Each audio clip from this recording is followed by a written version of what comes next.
Welcome back to True Serum Football. This is Travis Sumpter, TJ Sumpter 55. You can find me on Twitter.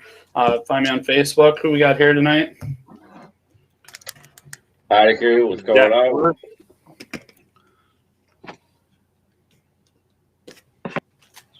What's up? What's up? Zack, Zander here.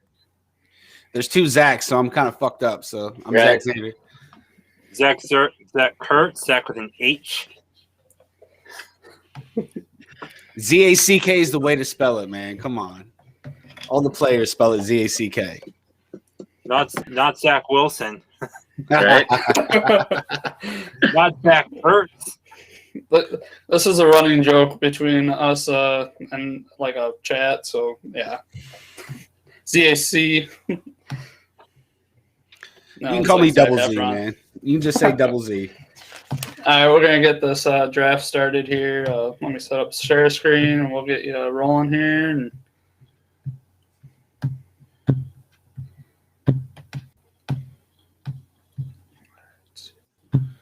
Oh shit!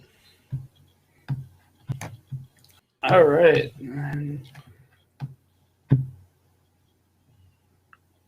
What's going on, David? I'm gonna mix it up a little bit here.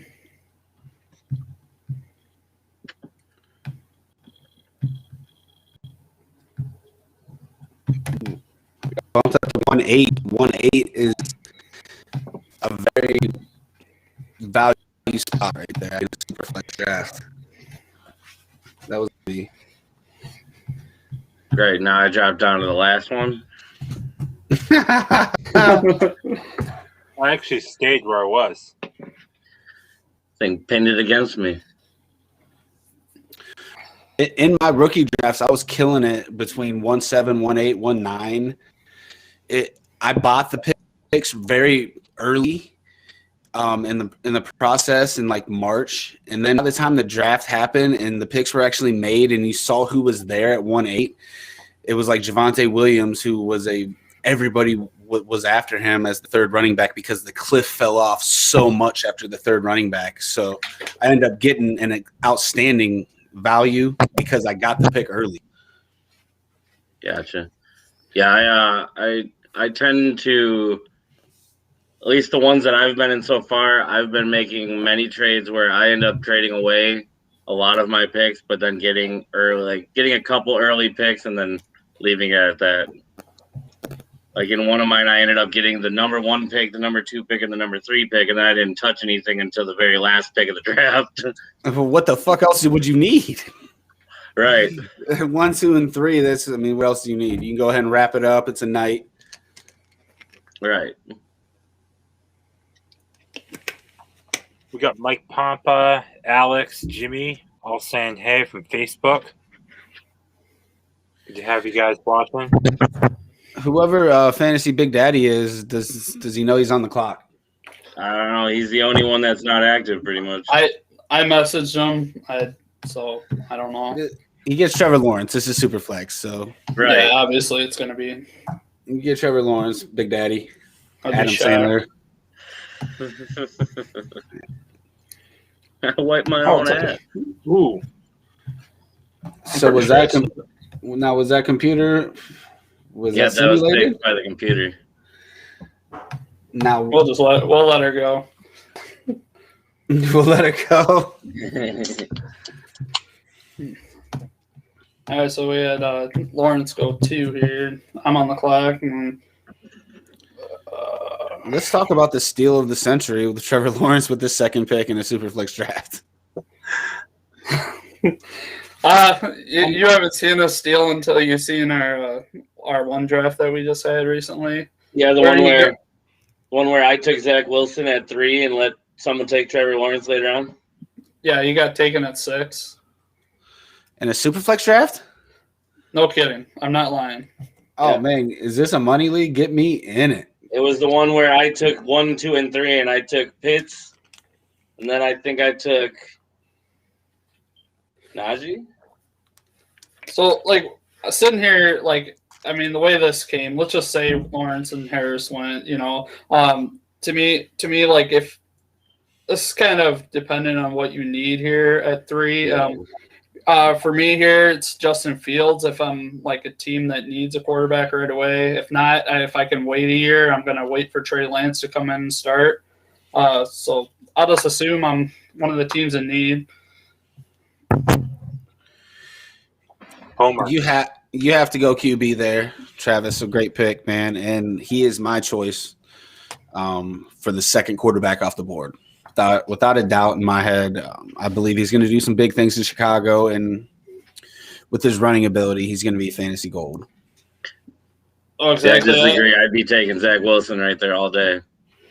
He's got the top 10 wide receiver. He's got up and coming Darnell Mooney. He's got Cole Kmet coming up.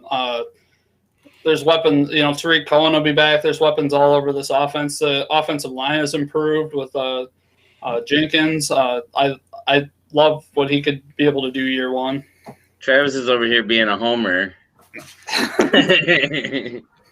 So I'm on the clock. I gotta go for the steal of the draft right here and take the number 2 quarterback that should have been off the board. Should have been. Clean up Wilson. Wow.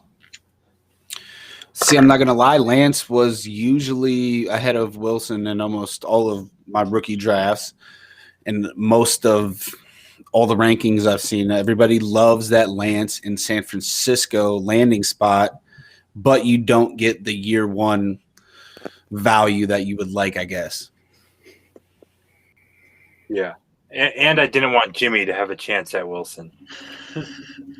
Now, in my opinion right here, you guys might agree.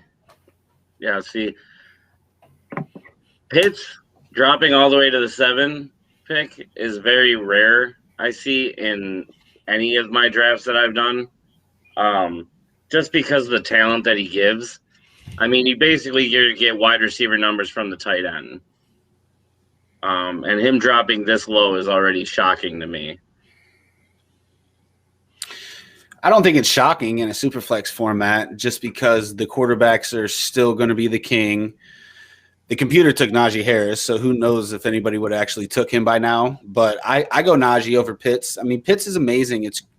He's a super, like, almost a power forward type player. Like if LeBron was playing football and actually took that scholarship to Ohio State instead of going pro and then like he's the type of player that you would think LeBron could be in the NFL because he's that big, that fast, that tall, and that long. But it's still a tight end. I go quarterback over him. I go ETN over him. And I go Najee over him. So I think this is where Pitts actually goes, in my opinion. Now, if you really want to go ahead and try to get that tight end advantage, if you think that's the big advantage for you, I tend to go the other way. I try to go find my tight ends. It's kind of like for free. Like you get Mark Andrews, Darren Wallers. That's how I've built championship teams, by kind of not spending a bunch of capital on tight end. And so many of them come out of nowhere that actually become productive, and they're really hard to get, the high end ones. So I go running back over ETN, but Pitts is special. I'm not going to knock that too much. But to give my pick away, ETN is the pick here. Javonte would be a very close second, but ETN and an Urban Meyer offense with his old school quarterback, I think that's a smash at 1.8. It really is. Like I said, the value at 1.8 in a superflex draft is amazing. Well, yeah, and especially with the fact that they've been talking about that they've been using ETN as a wide receiver in camp. So it shows that they're willing to move him around if they need to. So if they decide they're going to keep James Robinson, you can still throw ETN in there so that he can get those points still on the board for you, even if you do have, so that you don't have to sit there and run the committee. That's, Urban Meyer, obviously, James Robinson's great. And I think I talked about this with actually Joey last week. He's fantastic. And fantasy owners love him because he was very productive and you got him for free. The team went 1-15. They lost 15 games in a row. Right. James Robinson, he was, he played almost every single down and he did well. Right. But he isn't really a game changer, and he can be a 1,000-yard back, but obviously Urban thought there was a need for something else in that backfield. Right. Oh, we lost Kurtz.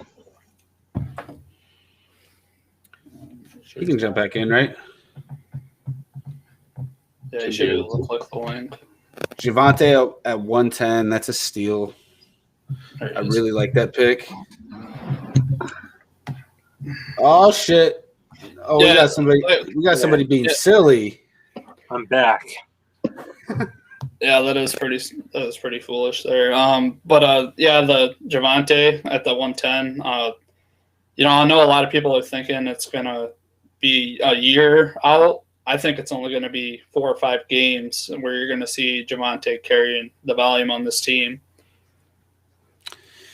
I mean, it's dynasty. It's not like this isn't redraft. So this is dynasty. You have these players for their lifetime. So, right. Hey, think about Nick Chubb. He wasn't the starter the first 5 weeks in Cleveland. Carlos Hyde was. And look where he's at now. Look what he did the rest of that rookie season. So Melvin Gordon just had the back-to-back coming on the turn. And so I went with Waddle. I think in Miami he's going to do phenomenal. He's going to be consistent. And then to snag a quarterback, I went with Mac Jones because, I mean, Cam Newton, he's on his way out. He's there as a he's a marker. He's just there until Mac Jones is ready. That's about the extent of it. No, you did great. I mean, you take a first-round quarterback at 2-1. You can't be mad at that. Right. Jimmy says, watch this pick. Homer. Good pick. No. That's what you do. You sit back and just take value. That was very smart. Michael Carter goes after Elijah Moore. Wow. Okay, so now I got a tough choice. So this will get kind of interesting. The 2 highest players. Well, actually, I'll go to 3. The 3 highest players on my board right now would be Rashad Bateman, Rondell Moore, and Terrace Marshall. All 5 quarterbacks have gone. I really feel there's a steep cliff off the top 3 running backs, so I'm not a Trey Sermon guy who would be – it wouldn't be a terrible pick here at all, actually, but I still favor these 3 wide receivers over him. So to me, it's Rondell is going to be a guy in Arizona that's going to be really fun. I don't know if he's ever has the possibility of being a top 15, top 20 wide receiver in fantasy.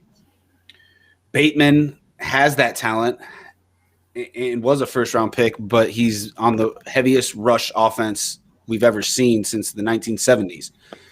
So to me, I think the player that has the most upside of those 3 is Terrace Marshall in Carolina. On the other side of DJ Moore, he has alpha tendencies, and I'm going to go ahead and take him and hopefully sit on him for maybe a year. I think he fell to the second round because of durability issues, not because of talent. Now, David Genius brought up on comments, which I do agree. He said Robinson came in, totally smashed his way in top 10 fantasy finish. Drafting NTN was disrespect on par with Jordan Love and Jalen Hurts. Now, he wasn't a big 3, but he definitely made that position that didn't need to be addressed in the first round. I agree, but at the same time, if they are going to use him as a wide receiver as well as a running back, they did the smart move by taking that talent that can be used as a wide receiver if they decide to keep Robinson. Otherwise, if they decide to trade Robinson, they can get some good value out of him while keeping NTN there. I don't know. I don't really buy that. Just me real quick. If they wanted a wide receiver, they could have took one. There was plenty of them.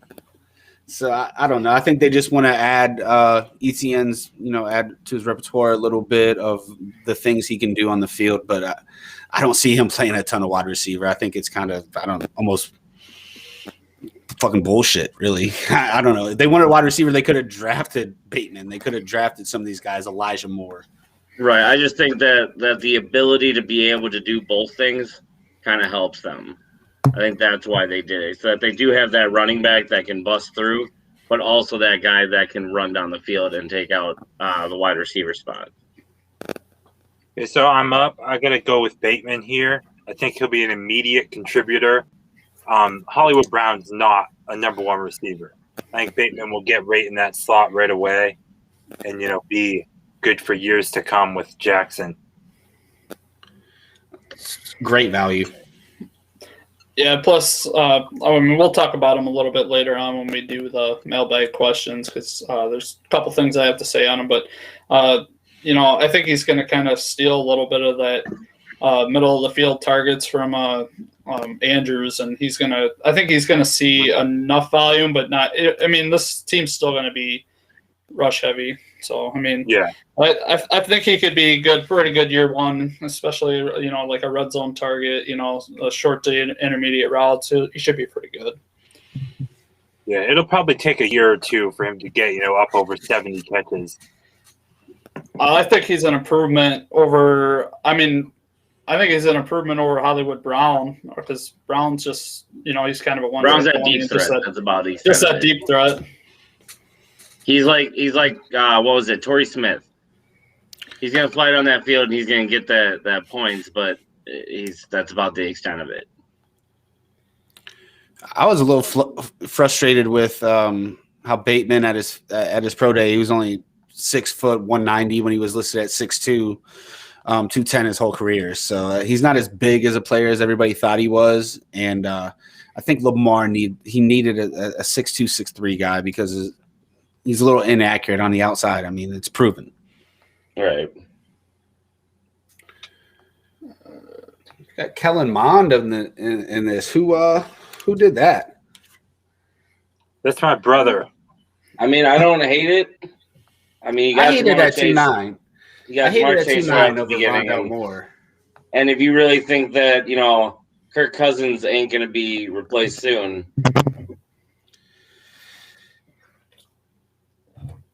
I don't think he is by Kellen Mond. I really don't. If you're a Kirk Cousins owner, maybe. But I would have still waited around. Even in Superflex. I think that's a little hopeful thinking. He's a really raw quarterback. Yeah. Plus, there's a lot of good wide receivers out there. If there's one thing that Mond does that can do well is he can kind of rush outside the pocket, and I think maybe in like a year or two, or maybe things ain't working out and they need that element in their offense, of a quarterback. They can be more mobile in the pocket. They could depend on Mond, but it's got to be probably 2 years out.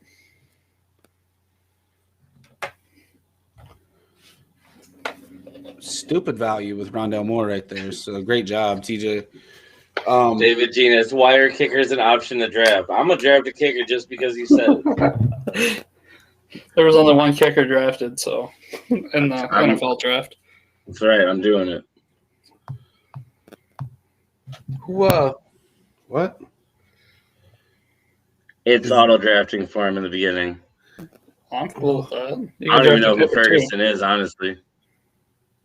Yeah, I've never heard of these people. Well, he's got Jerry Rice as a tight end. I'm just kidding. I've been studying this shit since 2020, and I've never heard of these things. So I don't know. Jerry Rice. Good job, Sleeper. The son of the son of the son of Jerry Rice, Nah, Jerry Rice coming out of retirement. He's like, I was a great wideout. Now I'm going to be a tight end. I don't feel like running as much. I bet you he could step onto the field and play in a heartbeat. Dude's like 50-something, and he'd still go out there and smoke half the league. It's like Dion. I'm pretty sure he could still step out on the field too. Let's see. Damn, I didn't even see Eskridge got taken. That sucks. I think I'm gonna go another guy that maybe can get. Because you almost got to go wide receiver here. There's another guy I'm looking at, but there's not really any viable running backs. I don't think that can start. I don't know. It's a long shot for him anyway. So I'm gonna go to a wide receiver that I think could start year one, and that'd be Nico Collins because the wide receiver room is kind of thin there in Houston.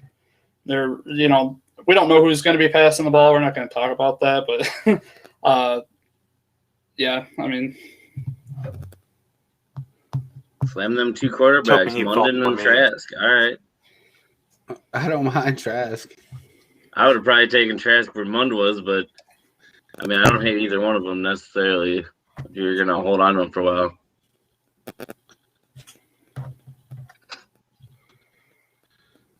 Every room is thin in Houston. That's true. Amari Rodgers fell pretty far. Everyone afraid about Aaron Rodgers. I mean, it's not necessarily that, but at the same time, you also have to watch the Aaron Rodgers situation because as much as, it doesn't seem like he's leaving, it shows that he has a problem with being there with the situation. When you have a quarterback that's upset about something, unless you fix that real quick, chances are it can take a toll on you.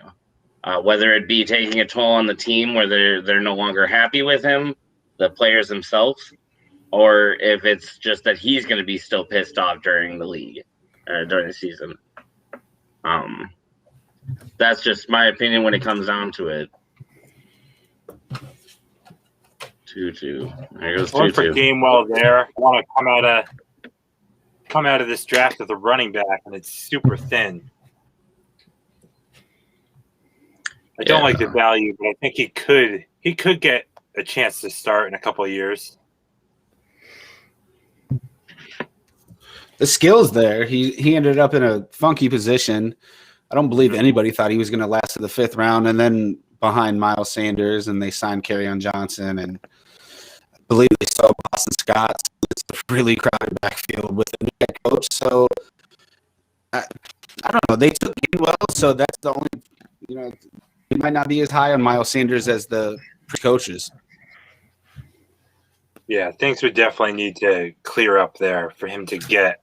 Now there's the 6th quarterback that should have been taken, Davis Mills.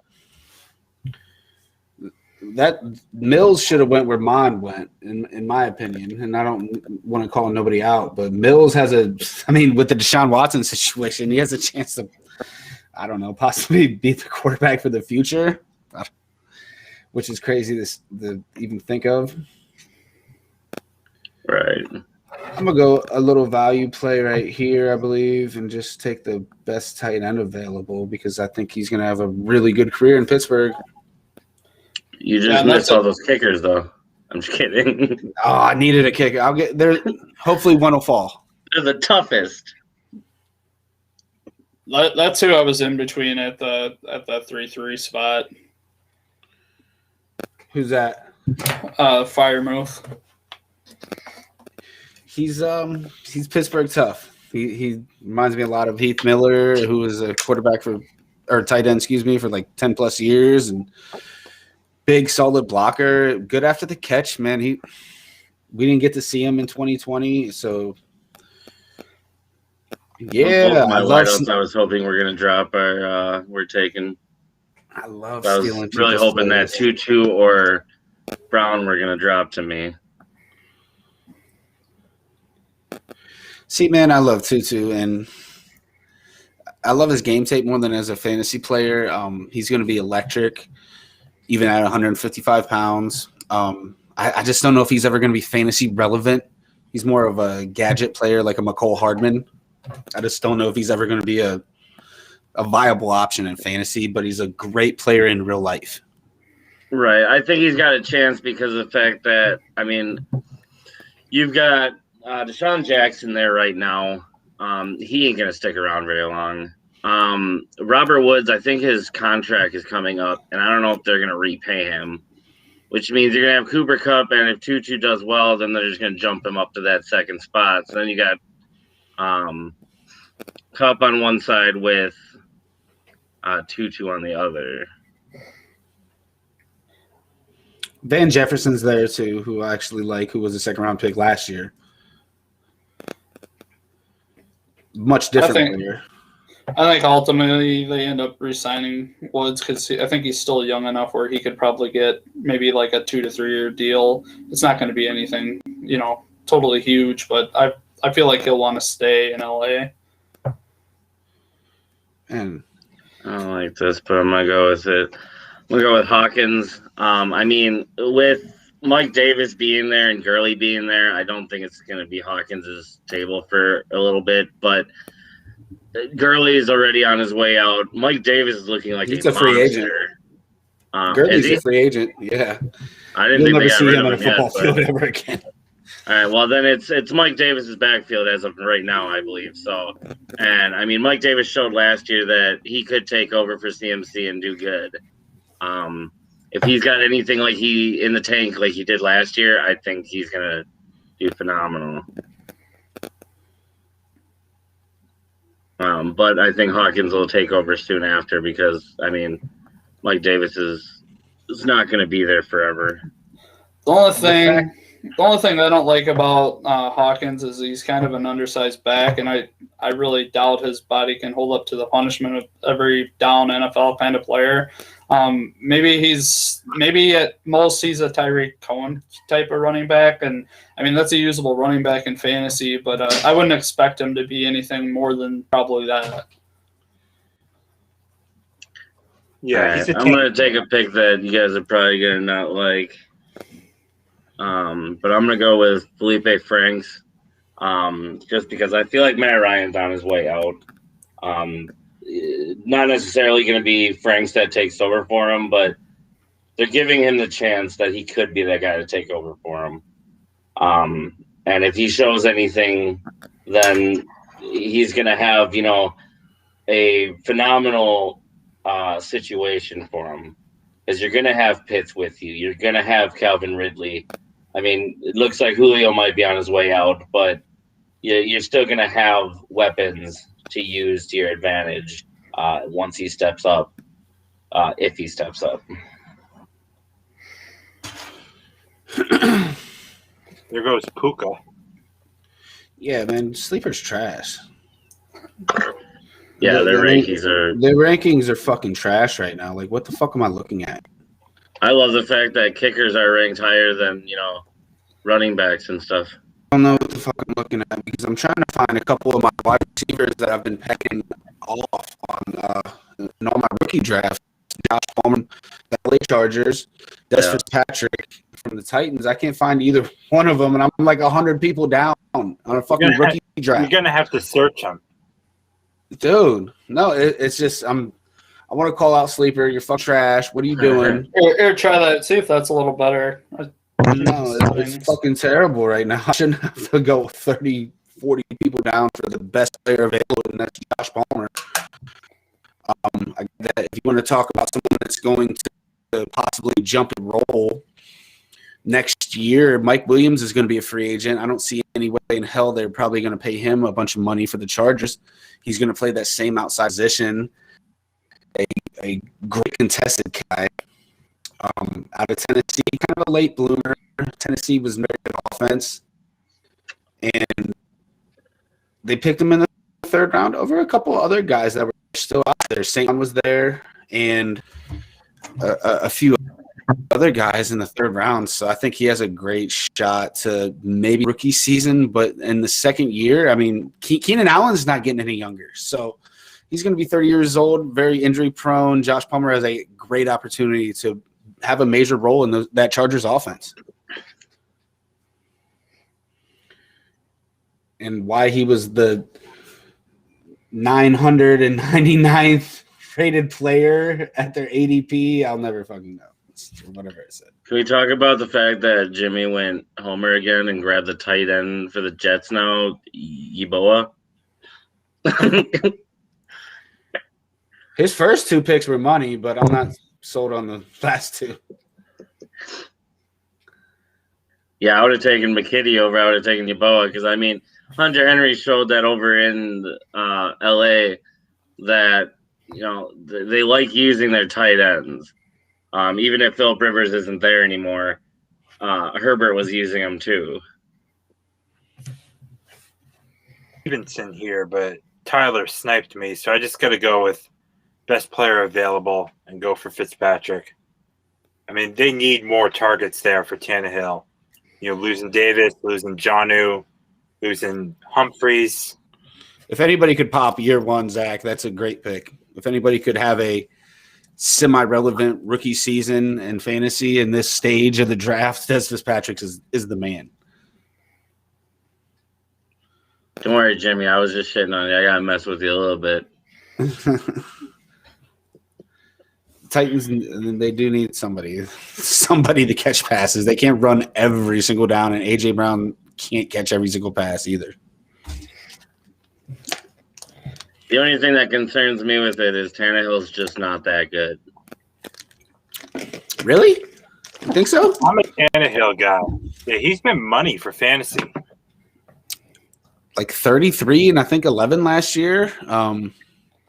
Back-to-back playoff appearances. I mean, he's not ever going to be elite, but I mean, he can win some games. In fantasy, he does really well in fantasy because he gets some sneaky rushing yards. Well, yeah, but you got to look at not 90%, but a majority of what he was doing was going to Jonnu. With Jonnu not there, who's the tight end there now? Unless they're going to run Fitzpatrick to kind of keep inward a little bit. Well, that's why I like Dez Fitzpatrick, because I think he's a guy that could step in and be the number 2. Josh Reynolds is there, who was a nobody for the Rams, behind Kupp, behind Woods, and those guys. So he's a big body guy that can be a contested catch guy. So somebody's going to emerge out of there, because Tannehill is good enough to at least make somebody look half decent if you can get a little bit of a step. I mean, they're going to double cover A.J. Brown a lot, though. You might think a little different of Ryan Tannehill after this season, or you might think he's even a lot better because of what he does without anybody else but A.J. Brown. Yeah. I mean, we'll see this year. I'm still not sold on him. Jonnu was really kind of inconsistent, too. There's a couple games where he was just invisible.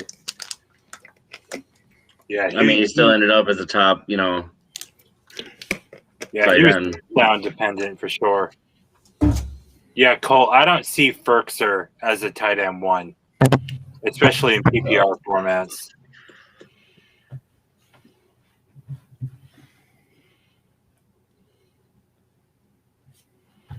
I like that pick, Travis.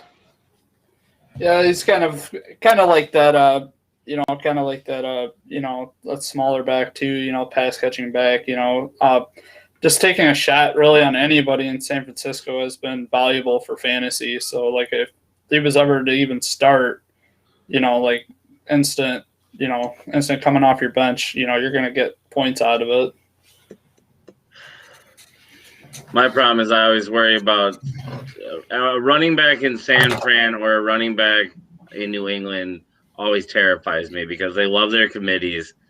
So it's you got to figure out which one's going to be the hot hand for that week. Mind you, if Mostert is still, healthy, he's going to be the hot hand every week. Not like in New England where it could be, James White this week and then Burkhead is next week.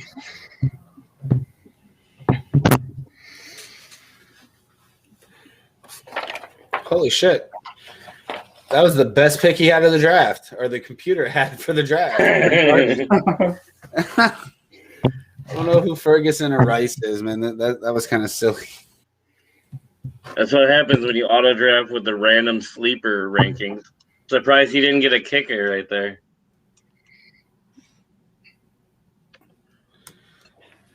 So looking at the board, kind of crazy, but I really liked what Travis did. You really kind of sat back and killed it, man. I like what all of us kind of did other than the computer. What the fuck are you doing drafting Jared Rice? I'm going to go pick that up in all my leagues just to make sure. Maybe the computer knows something I don't. What do you guys think was the best steal of this little mock?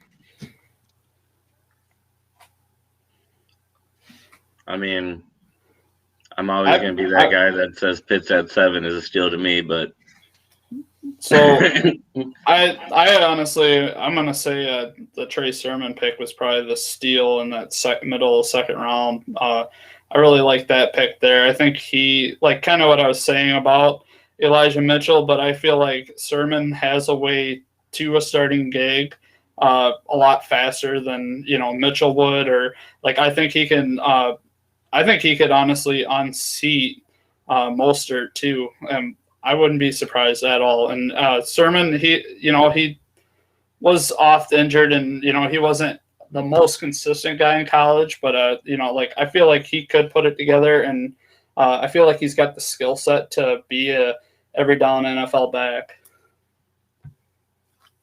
Yeah, I agree. I think otherwise my choice would have been Palmer being the steal because, he slipped my mind, and that's why I ended up taking Franks.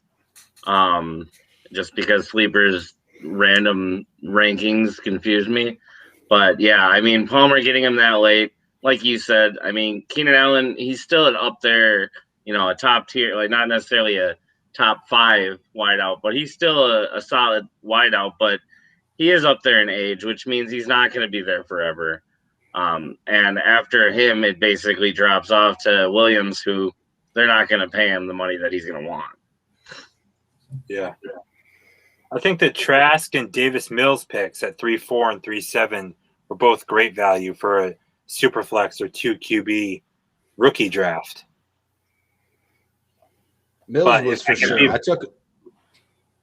If I can I took him 211. Dez is the steal. Yeah, he was a steal.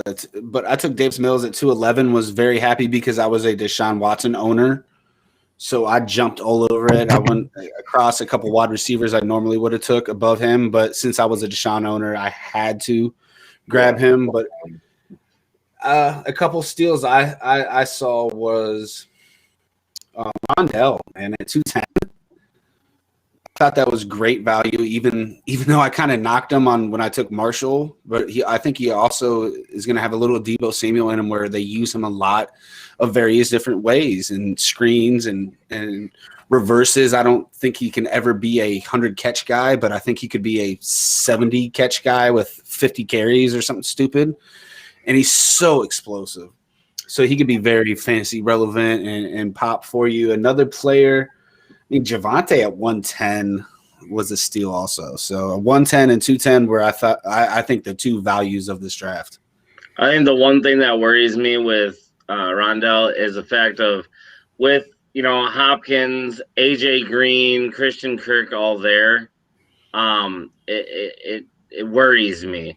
Don't get me wrong, AJ Green has played like 5 games in the last 6 years, but if he somehow manages to not get turf toe for once in his life, he's going to be on the field the whole time. And that kind of pushes the value, in my mind, for Rondell back a little bit. Mind you, in a couple years, that's going to be a solid guy if he's still, healthy and staying there. Because, Hopkins is up there in age, and AJ Green is the most injury-prone player I've ever seen in my life. So I'm gonna put something like this with Moore here. Like they have James Conner, they have Edmonds. Does this offense, are they really going to trust them to be the pass catching out of the backfield backs? I could see where they're moving more all over this field, and he's getting a lot of those catches, kind of like being that super gadget player. That's all over the field here. I could see him, even lining up in the backfield and kind of getting some work from back there. And honestly, I could see him. I don't think he's like any worse than Christian Kirk and AJ Green. I feel like he can play above both of those guys too. Like even year one, I think he could come in and play above both of them. So I don't really worry about him too much. I feel like the talent's there, and I feel like it will supersede, the rest of those guys there. Yeah, I wouldn't worry about Kirk either. He's gone. He's a free agent. I think they drafted more to more or less be the replacement or who they wanted Kirk to be the whole time. And AJ Green, that's a 1-year thing. And even if he doesn't get hurt, so be it. And where else are they going to throw the ball more than their air raid? Coach Kingsbury is going to throw the ball more than anybody. They run more 4 wide receivers than anybody. They handpicked Rondell Moore when they had a few needs they could have addressed, and they went and got a playmaker because they felt their offense needed it. He's going to have a role whether whoever is on the outside. DeAndre Hopkins is there. That's great. That means they can't double him in the slot. They can't worry about him. It's just going to open the whole offense up.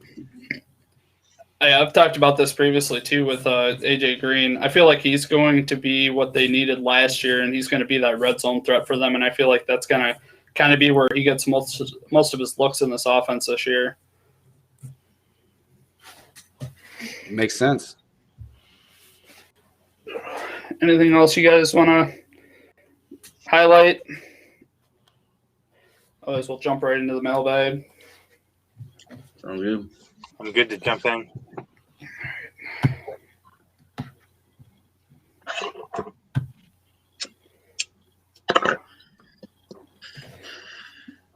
All right.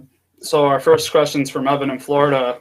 Who will have the breakout season out of these year one pros, players that played 1 year? Is it Darnell Mooney, Rager, Mims, or Ruggs?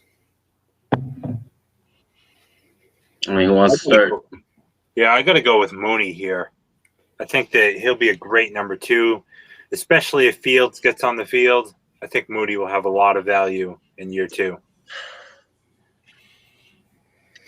I'm going with Rager. I mean, Jalen Hurts is going to be the guy starting, and I think that Hurts is going to do just fine with Rager, and I think Rager is going to succeed because of the fact that it's not Wentz trying to throw to him. I mean, I do give a little bit of a possibility with Mims just because of Zach Wilson, but I'm going to lean towards Rager. Dude, how are you going to fade your Raider? I love Ruggs, don't get me wrong, but we didn't get any guy to take the inside. We got John Brown, who's going to be a deep threat as well. Now we've got 2 deep threats, and it's harder to focus on that. You still got Renfro, right? Yeah, but he's most of the time catching long balls too. It's like we're just throwing Hail Marys half the time. No, I'm going to lean towards talent. It's Henry Ruggs, and I mean, this dude was ready to emerge last year, and he had the sprained ankle against the Kansas City Chiefs, and he never quite looked like the same player. This was the first wide receiver drafted last year, above Justin Jefferson, above Judy, above CeeDee Lamb. He has talent pouring out of his pores. I mean, seriously, 4.27 40. Yeah. Look for him to get it together this year. They're going to game plan for him. They did not spend all that draft capital not to get this man the ball. If he's healthy, Henry Ruggs will outproduce all 3 other guys. Well, and I think too is if Bryan Edwards can stay healthy too, that'll take some of that worry from me, because then he can be that guy to also help out where it's not everyone running down the field for a Hail Mary while Ruggs is out running everyone. It's more along the lines of having that guy that can pull some of the pressure up front while Ruggs is flying down still. And I don't think Ruggs is going to be stuck as just like the Will Fuller, where it's only going to be running straight down the field, but he'll be able to cut in and still get the ball 15, 20 yards down the field. So, like, Zander, you probably so one thing I've been doing is I've been everywhere that I can, I've been sending a mid to late second to acquire Ruggs in Dynasty. I don't know if that's something you've been kind of trying to do too. Just people bought him, probably as a top 6 or 7 pick last year during rookie drafts, and now you can buy him for that late. If I can get him for that late, I'm all over it. Pynakker, you witnessed it in our dynasty, and I've got him in 2 other dynasties as well. So I'm a big fan of him turning it around this year. To me, it's a really tight window, though, between Ruggs and Mooney. We've seen Mooney have what I call 3 usable weeks in 2020. When I call it usable weeks, I mean like 13-plus PPR points during the given week. I expect that number to climb with Fields under center. He's easily the number 2 target in this offense. Ruggs, on the other hand, had 1 usable week last year, which I expect to increase as well. he had that real good Week 5 performance against the Chiefs.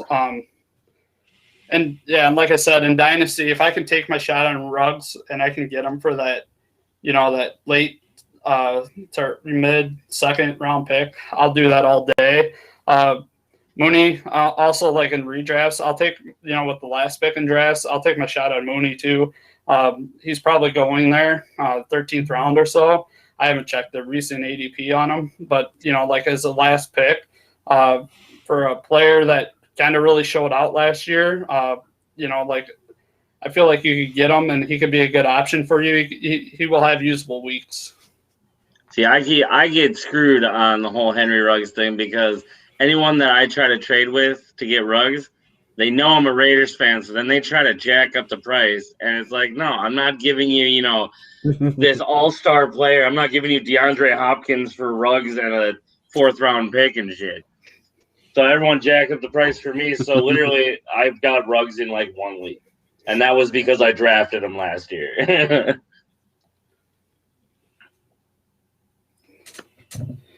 All right. So we got next question from Justin in Las Vegas. As a rookie, should Pitts be drafted as a top 5 tight end in redraft? Do you guess what I'm going to say? I'm going to say yes. I think it comes down to when you're looking at the redraft, when you look at tight ends, you've got, Kelsey, Waller, Kittle, Mark Andrews. And then who else is going to outperform Pitts when you've got, Matt Ryan, who loves his tight ends. I mean, you've got Hurts, who last year still was a top 10. You had Hooper before that, who was, a top, 3 tight end. So I think having Pitts there is going to immediately make him at least a top 5. Bill Palmer, I'm not putting Tanyan above Pitts. Blasphemy.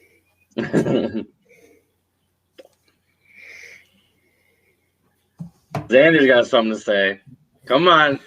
It's close. It's very close. Now, if we're talking redraft, just 2021, it's Kelsey, Kittle, Waller, and then I think it's going to fall off a little bit if just in redraft.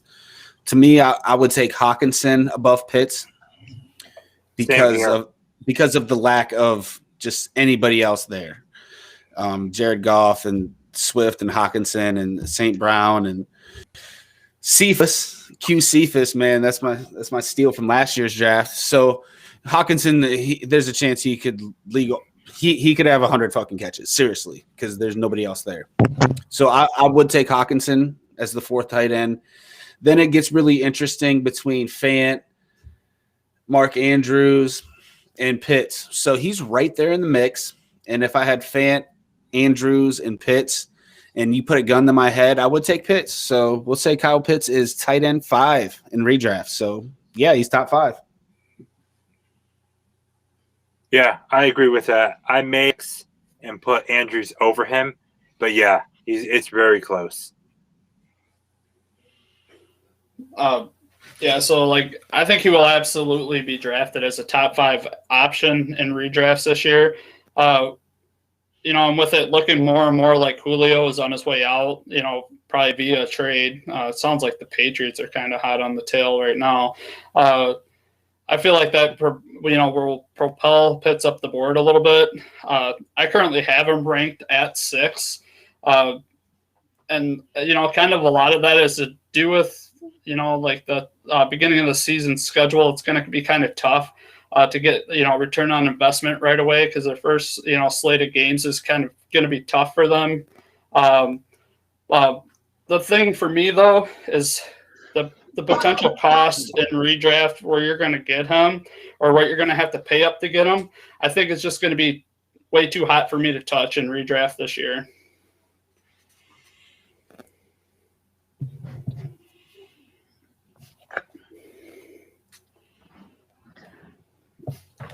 All right, our next question's from Patrick in Canada.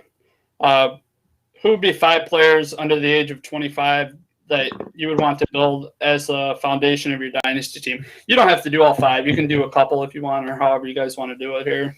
Well, how I did it was I basically thought of as like, a quarterback, 2 wideouts, 2 running backs. So what I did was obviously Mahomes. He's not. And then I went for wideouts, I went DK Metcalf with Justin Jefferson. And then with CMC and Kamara. Obviously, CMC, he had that injury last year, but he came back and did fine. Huh? They're not under 25. They're under 25. Mahomes is 25, I think. I think Kamara is 25. They're not under 25. Sorry, I went with 25 and under. Okay, I got Barkley, who's 24. Justin Jefferson, Jonathan Taylor. I think I got to put Cam Akers in there too, and Kyler Murray, who's 23. Definitely good foundation there. Absolutely. So if we're just going under 25, Kyler would probably be the quarterback. He'd be number 1 on my list under 25. A sleeper would be Justin Fields. I think he's going to do amazing things with Chicago. And then the running backs, Barkley at 24. I mean, everybody knows what he is. Even off the ACL injury would definitely be there. Jonathan Taylor, he's my running back 3 behind McCaffrey, Barkley. It's JT at number 3, so he would definitely be the player.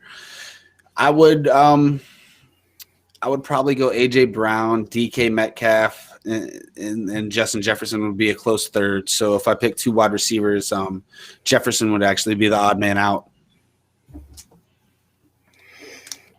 Yeah, I have Justin Herbert and Trey Lance as 2 QBs, and also I would say Fields would be there too. If I'm starting, with my QBs, that's kind of who I would be targeting. Naj Harris, I believe in the talent right out the gate. I feel like he's going to have the workload. I said it previously, 300-plus touches, it's not going to be the prettiest year 1 because this offensive line is absolute dog shit. But, I feel like he could get a lot of catches out of the backfield year 1 as well. I have Cam Akers. I feel like same thing with him. He's going to kind of see a lot of the touches. I don't really see anybody else in his way. I feel like he's going to be someone that you're going to come back next year, and he's going to be in that upper first round next year. You'll be drafting him top 6 when you come down to redraft next year. I got Jamar Chase as well. He's probably the best, one of the best prospects to come out since Julio Jones did. I feel like he's definitely a player that you can build your team around. Justin Jefferson, obviously, coming off the best rookie season ever. And I think everybody here maybe mentioned Justin Jefferson. Tight ends, Kyle Pitts and TJ Hawkinson. You want to go young guys. Those are probably the young guys that I would want on my team. I'm gonna bring up the comments where I agree and they agree with me. I don't see Fields being that great.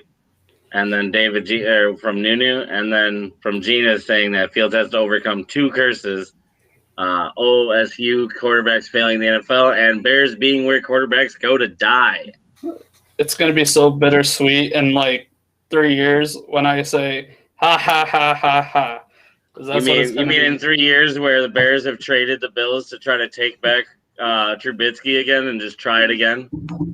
I smell a hat bet here, and I'm going to say Justin Fields Pro Bowler within the first, we'll say 3 years.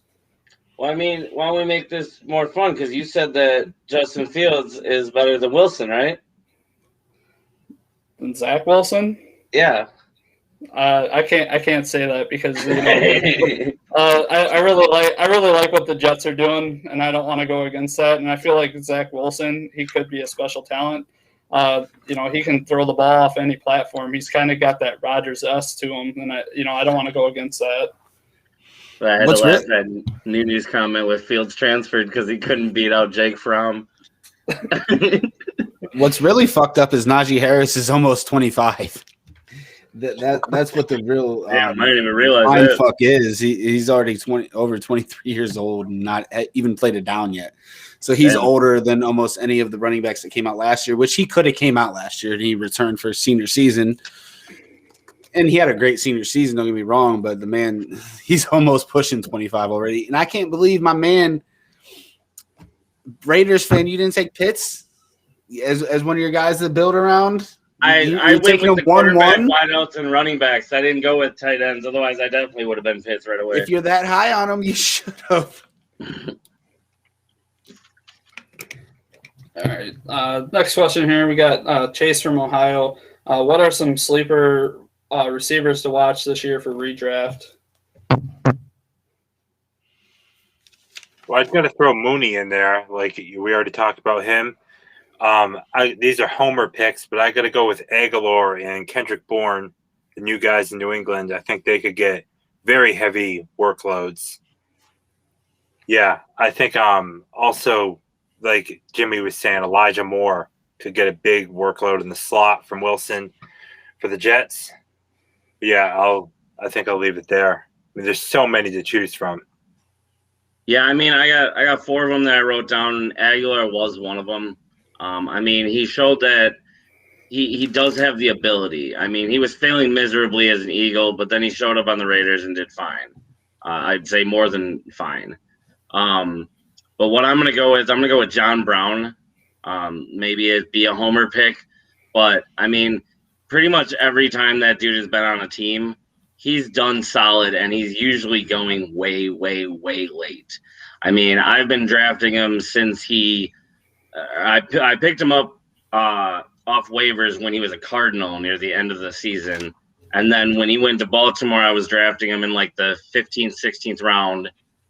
Even when he was the Bill, he was still going about that. And he'll get you your solid numbers in fantasy.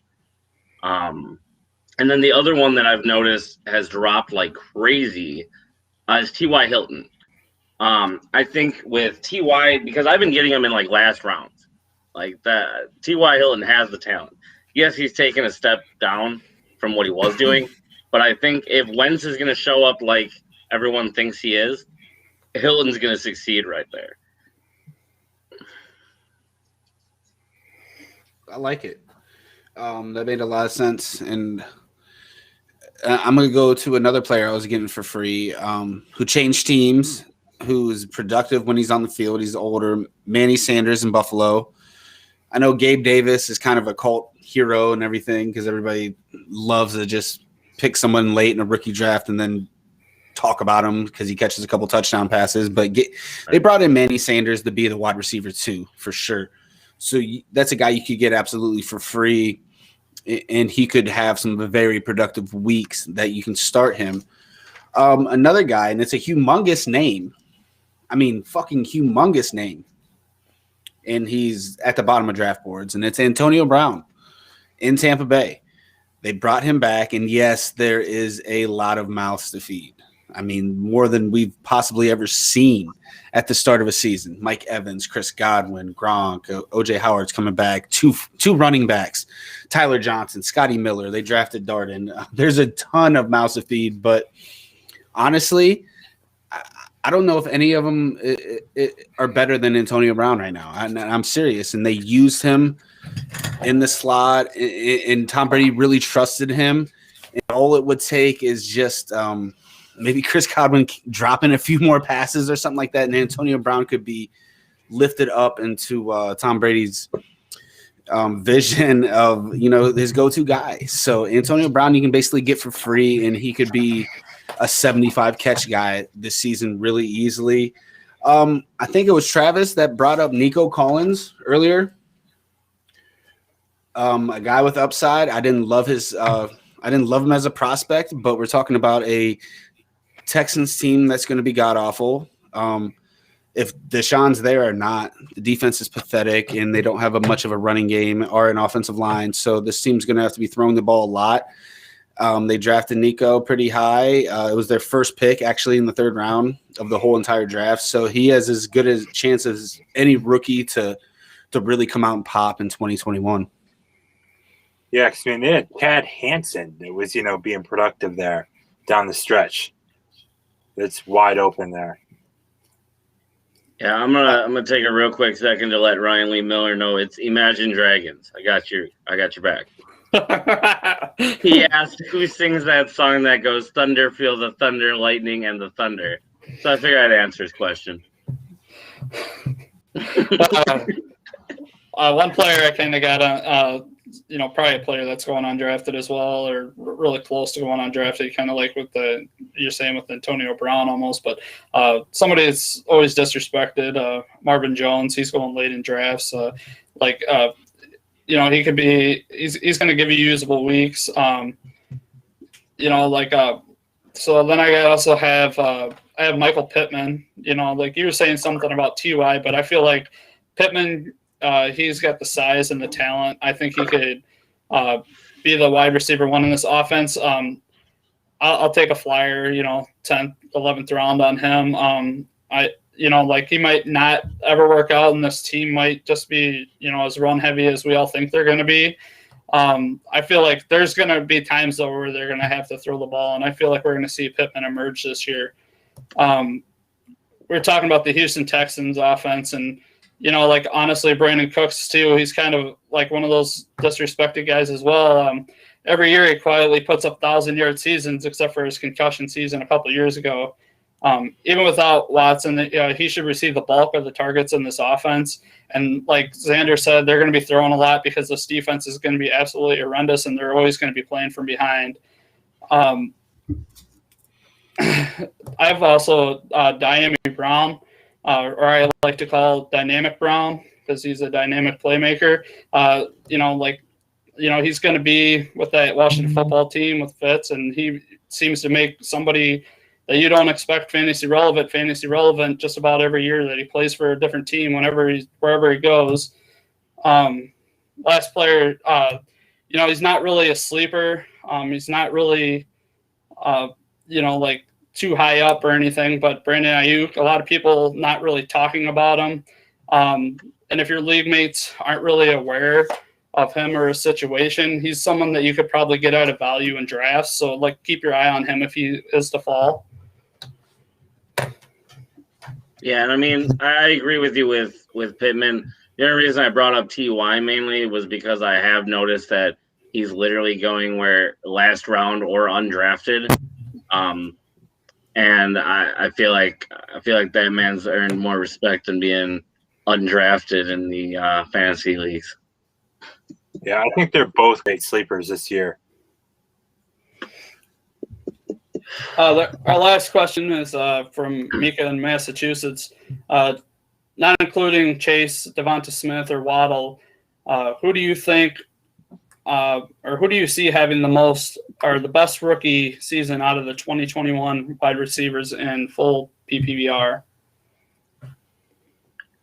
I've got Elijah Moore and St. Brown. St. Brown's got wide open, as you were saying with Hawkinson, Zander, that there really isn't anyone there. So he's pretty much going to be put into the lineup right away, in my opinion. And as a rookie, you're going to see your volume at least. If he can keep the ball in his hands, he's got the chance to do it. And same with Elijah Moore. He's going to be, a starting wideout on that team. And with Zach Wilson throwing to him. Yeah, I like Moore too, but I got to go with Bateman for this question. I think he's going to be the wide receiver one right away in that offense. I think he'll eat for sure. It's a tough one. I think if you take away the top three, I think I would have to. Who would I draft first? It'd be Bateman. St. Brown would be up there too, but Nico, don't forget about him late in your draft. He's a player that has a lot of talent, maybe a little inconsistent in college, but he will have every opportunity to be on the other side of Brandon Cooks. So on a team that's going to have to throw the ball a lot, that equals a lot of fantasy points, even if they're losing. So it would be Bateman if I had to pick one who I was going to draft first. But Nico very well could have more fantasy points. Yeah, and I also have Bateman written down here, and you guys kind of have gone over him. So I'm a huge Bateman fan, and I think if there was somebody that could kind of burst on the scene right away and be a valuable asset in fantasy, I feel like it could be him. The other guy is Terrace Marshall. He has the size that a lot of the other receivers lack in this receiving class, and one of the things too is I have him ranked 4th overall in my rookies, and the only thing is there's a lot of mouths to feed in that offense, and that's what concerns me about him. So I could go Bateman or I could go him. It's kind of just in between for me at this time. Des Fitzpatrick is the guy. Oh, sorry. Oh, go ahead. Des Fitzpatrick's the sleeper also. We talked about the Titans needing anybody to step up and be on the other side of A.J. Brown. Well, I think that another guy that a lot of people have been shitting on and stuff is Tooney.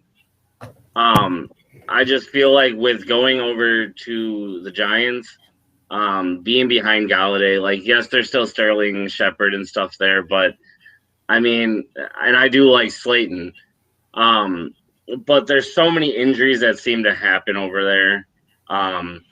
The only problem is obviously the offensive line is basically I could walk out there and probably be the entire Giants offensive line and do better than them. And so many people shit on Daniel Jones, but Daniel Jones did pretty solid for his rookie year. But then the offensive line and not having Saquon Barkley, when your run game is Wayne Gallman, no one's worried about your run game. Although Wayne Gallman, he was pretty serviceable for fantasy last year. Every running back was almost serviceable since 90% of your best player running backs were all dead. Like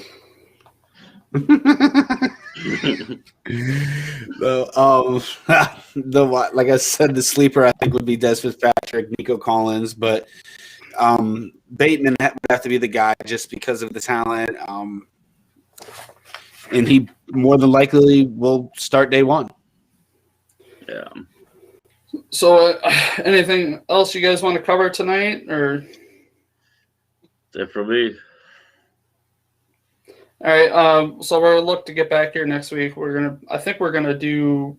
Maybe we'll do a full dynasty mock. Like a startup. Yeah, like a startup. Probably same kind of format, but in a startup. I'm looking to get Dave's Fantasy Football HQ on here. He's a TikToker. He's looking to jump on with us and kind of talk some football with us.